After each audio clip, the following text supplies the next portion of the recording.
Hey guys! In this video, I will show you how to merge Battle.net account to Overwatch 2. Alright, let's begin. First things first. Overwatch 2 requires a Battle.net account to enable cross-progression and account merging between supported platforms.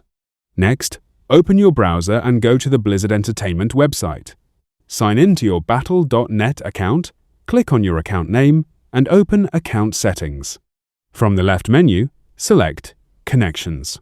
Here, link the PlayStation, Xbox, or Nintendo Switch account that contains your Overwatch progress. Double-check that you are connecting the correct account, since changing linked accounts later may be limited. After that, launch Overwatch 2 on your console or PC. You should see a prompt asking you to merge your accounts. Follow the on-screen instructions and confirm the merge request. Finally, wait for the process to finish.